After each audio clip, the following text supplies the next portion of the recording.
Okay, today's Saturday. Tomorrow's Easter, but I'm looking at my email here and I see that I look down. Postmaster sends me a lot of stuff, undeliverable, and I don't know why. But look, if I open this one right here, it says this one was to Randy Cole for some reason. Whoops. Oh, that wasn't. Nobody got that one. I don't know what I did wrong, but it wasn't delivered.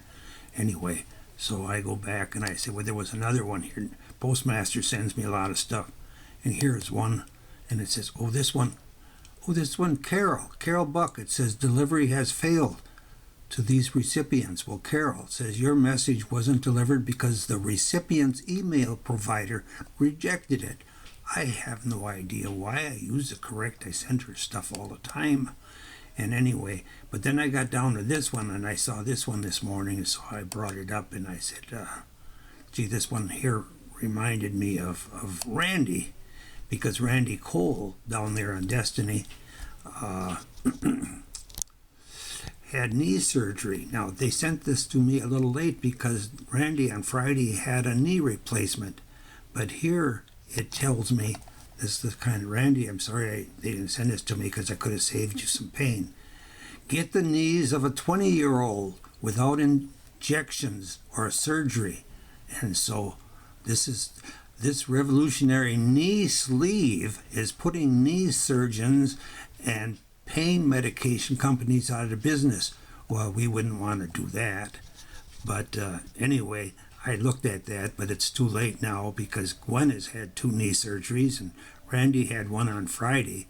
But I do have something here that I thought of. When I thought of you, I thought, gee, I did get an email from you because I look over here on this computer and it says everything went well because I sent you an email yesterday and I just said that if you needed some help, that I'll take my truck and I'll pick you up with my truck and you can ride on the tailgate if it's legal. You know, if he wanted to do something, Randy had to go someplace. Andrea was busy. But then he sends me back. He says, everything went well. This was this morning at 7:58. But he said everything went well as far as his surgery. And pretty sore right now. I would guess so. I assume he's home. But he had the surgery yesterday. So he's going to the Y sometime. That's unbelievable. Second day. Thanks for checking up on me. All right, but I have something else here that I wanted to share with you, Randy. If you need this is what I use because I had hip replacement, and Bob Fox had hip replacement, and so did Jeff Messer Connect have hip replacement and so forth. But I offer this to people, and I did send it to them at the time, but they never replied because maybe their wife didn't like it. But anyway, when I had my surgeries and I was home, that I had these 2 gadgets right here, right next to my bed. And what I would do is, if I needed something, I would just pick this up and then Gwen would come running. That's a joke. Or if I couldn't wiggle that, then I had this here that I used to have on my desk at school. And if you guys ever needed that, or someone needs those things to put by their bed after they've had surgery, or even you ladies could have these, I'll let you use them. And that is a signal to somebody that there is an emergency. And it's kind of a pretty little bell. And but this here, I kept both of those on my desk at school. If I did that, that meant let's settle down. It's time to do some learning here. But you might, I used to put those, right now I put them on a shelf up here because I don't need them. I haven't surgery. Maybe some of you would tell if you did have those at your house and put them on your bed. Maybe your spouse would tell you where to put them. And but I did use them because Gwen would wait on me hand and foot when I had my surgery.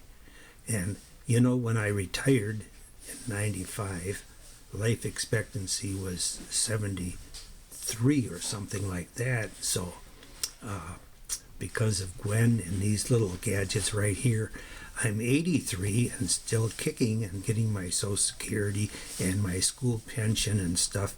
And so it's important that I stay alive for that. So every once in a while I get Gwen's attention by like that. You know, I haven't given you any. I'm playing some music here in the background. If I find a good one, I'll tape it. But anyway, I'm looking at my calendar here, my double Jeopardy calendar, Jeopardy. But here was April Fool's Day. I'm still on the 1st of April, although today is the 8th. And the temperature outside now is 38 degrees.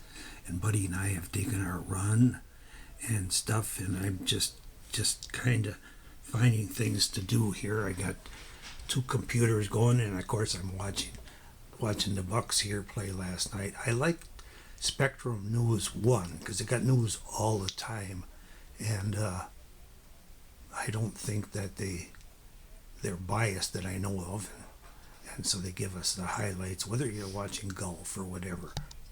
But anyway, if it was April 1st, let me just see if you guys, how well you do here. But this was a Jeopardy. This is fictional amusement parks. That's the category. But it must be hard because it says $2,000 if I can get this one. And Saturday, April the 1st. And of course that was last Saturday, a week ago. Today's the 8th.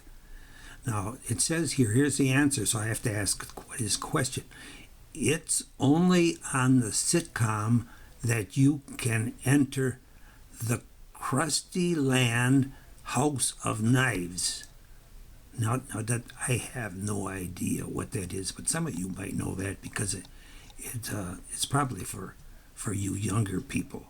But I don't know. I know some sitcoms, Cheers and so forth, but I don't know this one.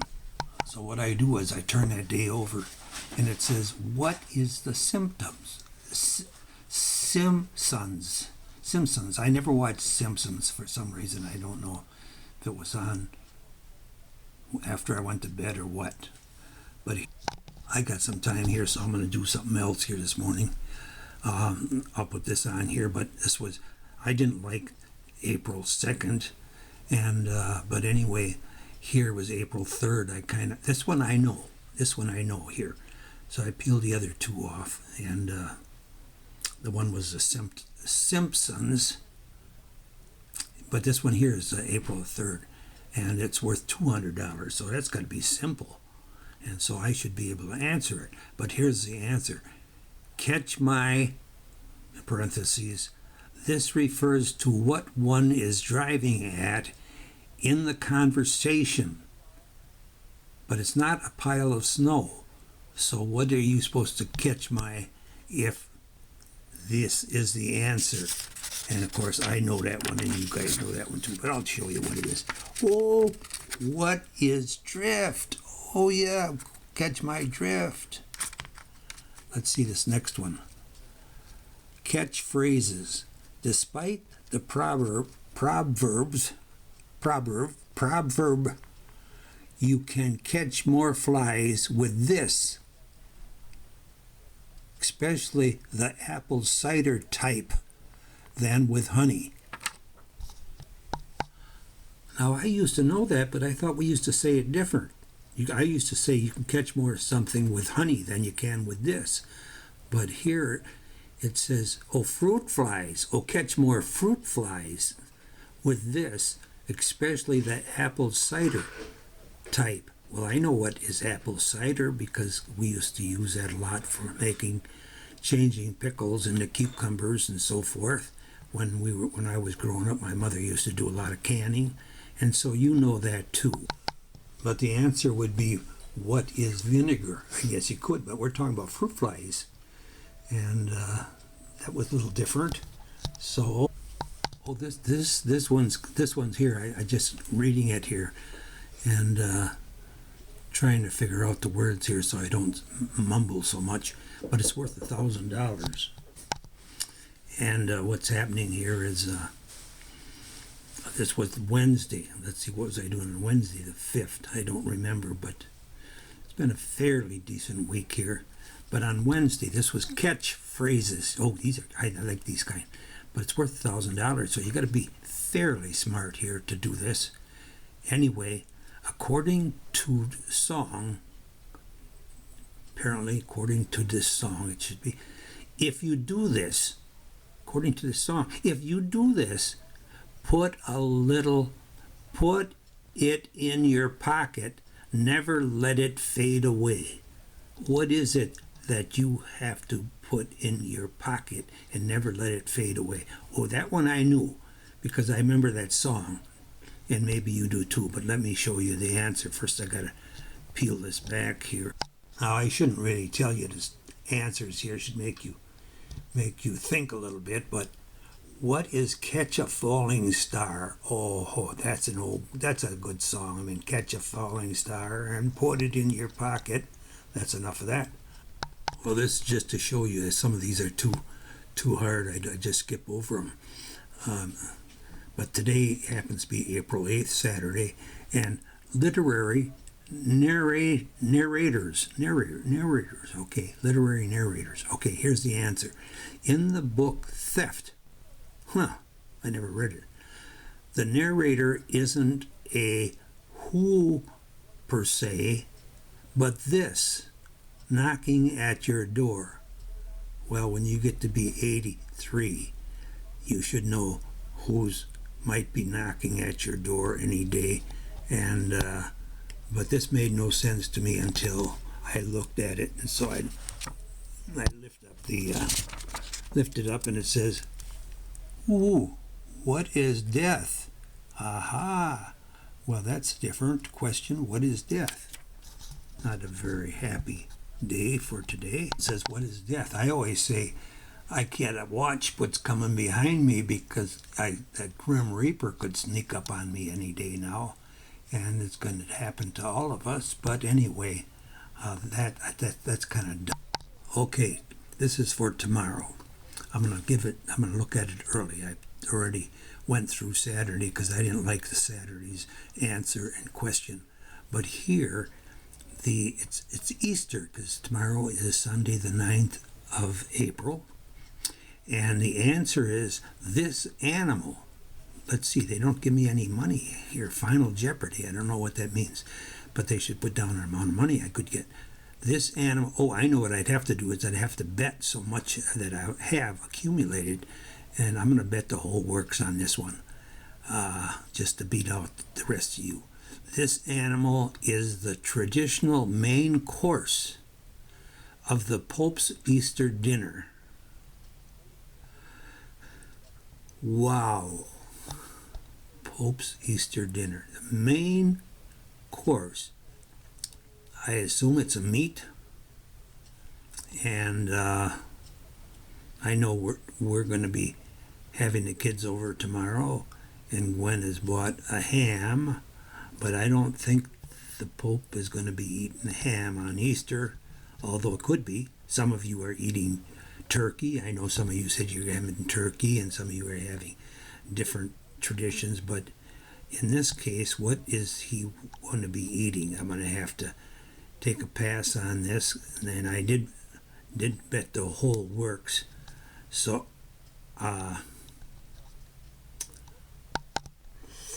maybe if I had paid more attention in Sunday school, I would remember this, because we always had Good Friday, and of course Easter is very important too. But the question is, what is lamb? Okay, lamb. Well, when I think of lamb, I always think of shepherd's pie, because the shepherds would have, the only meat that they would have is sheep or lamb. You want to have the young sheep. You're going to have lamb, which is quite expensive. I see it in the store. I see it's for sale. So that's the answer to that question for tomorrow. And as long as I'm on a roll here, this is an easy one. But I knew this one because I talked about it in my class. I think I do. I didn't look at the answer yet. But here, this would be for Monday the 10th. We want to quit here on a even day here. But the 10th of April, government ABCs, government ABCs. In other words, it's going to be either the name of some headquarters. Oh, here, the answer is its headquarters and many of its labs are in Atlanta CDC. Okay, that makes sense now, because they always talk about certain vaccines and things like this.